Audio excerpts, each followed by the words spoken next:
Celia and Gary and I looked at several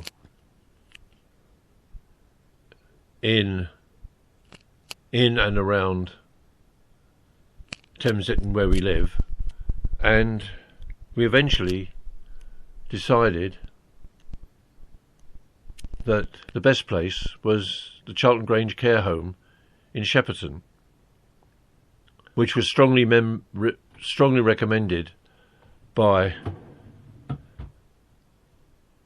the other carers whom I met regularly. And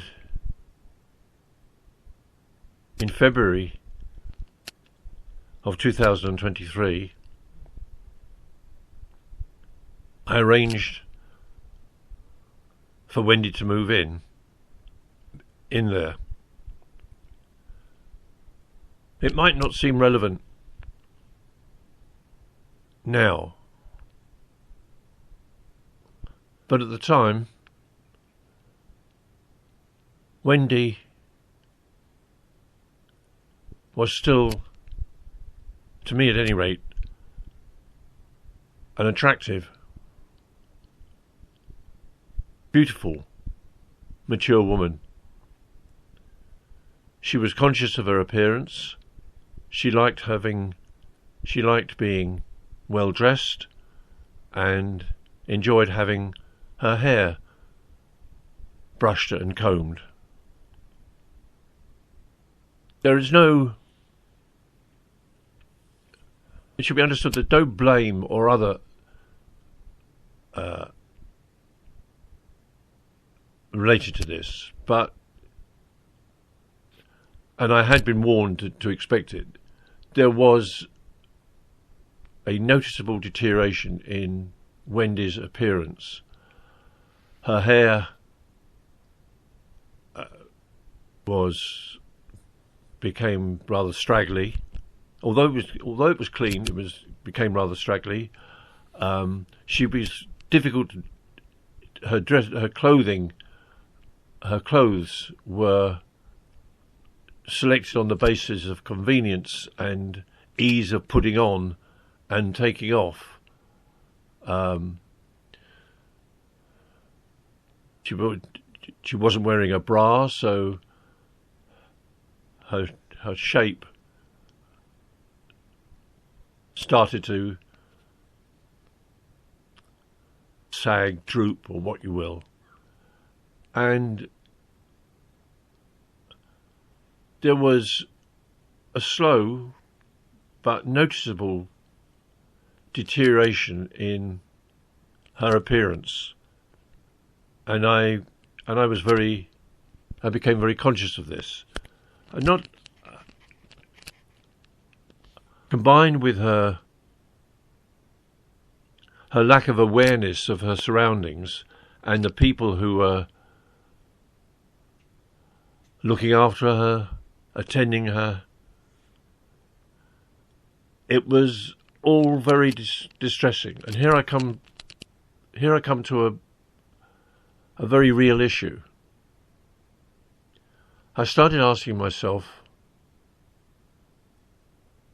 was this fair on Wendy, or was I questioning my own motives in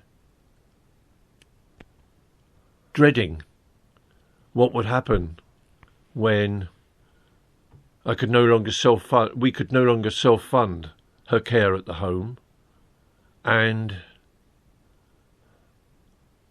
might it be better if she were to be no longer with us? I don't mean by any definitive action on anybody's part, but just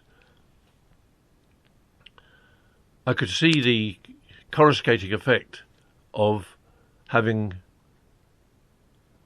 a partner with dementia over a long period was having on the colleagues the other members of the Thames Ditton carers focus group. In November of 2023, one of these said that he would probably not be attending the group anymore because his wife had recently died in the home in the palliative care unit of the Charlton Grange home.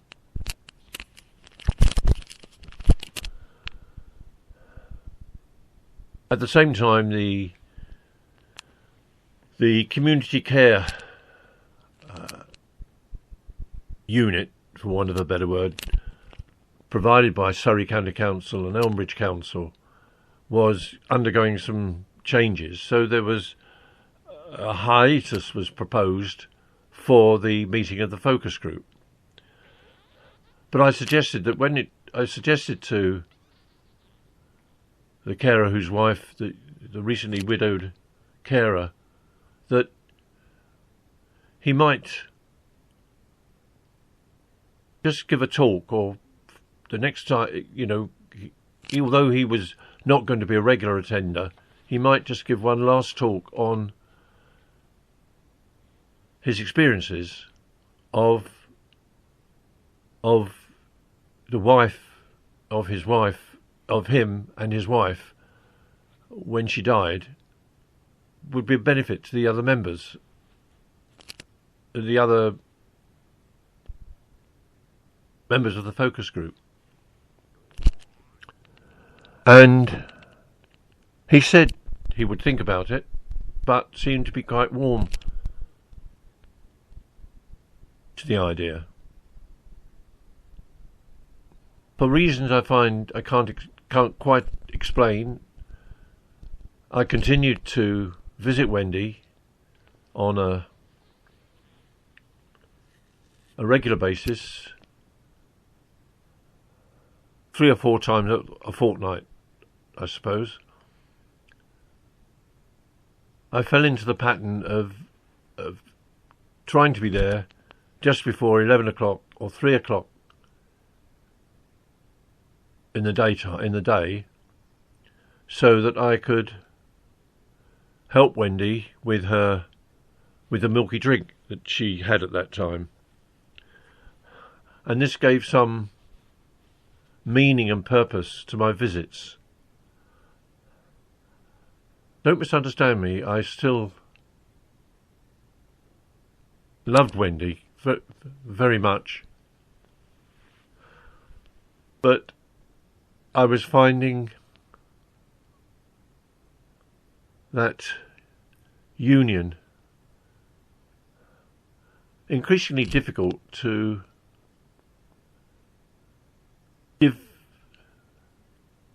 give some sort of fulfillment, and my visits became, to me, were becoming more and more of a duty. I felt that Wendy was no longer recognised me as a person, as her husband, or indeed as a person. I pondered over whether my visits were for her benefit, or indeed some conscience-related habit that I had developed. I found that attending the home for the purposes of giving Wendy her drink provided a meaning to my visit, which did not need to be prolonged much beyond the time she'd finished her drink. As a sideline, there was some amusement, some cynical amusement I got from observing the other ladies in a similar position who were often in the same lounge as Wendy was sitting and would shout at and abuse each other meaninglessly, and had their own and observing their own, the way they interacted together. In addition, though, I was puzzled by the fact that I never saw them with any visitors. More or less all the time Wendy was in the home, and I wondered whether their families, past carers, had, for want of a word, given up on them. Statistically, I felt that I should have seen at least occasionally somebody visiting these women, of whom there were about 5 or 6, but all the time I was never there. As with most things, my visiting Wendy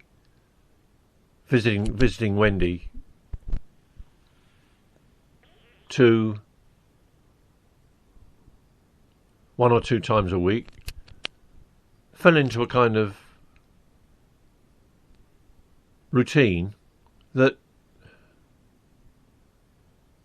I was, if not happy, I was more or less content with, and I envisaged this carrying on for many years. I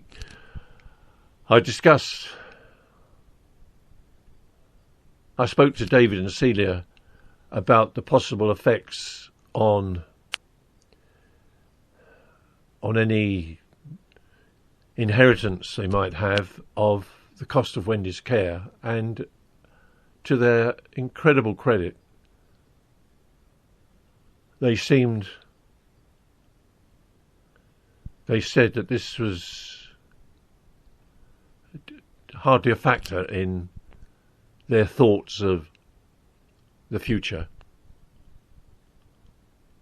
I thought this was pretty good, pretty wonderful, in fact. End.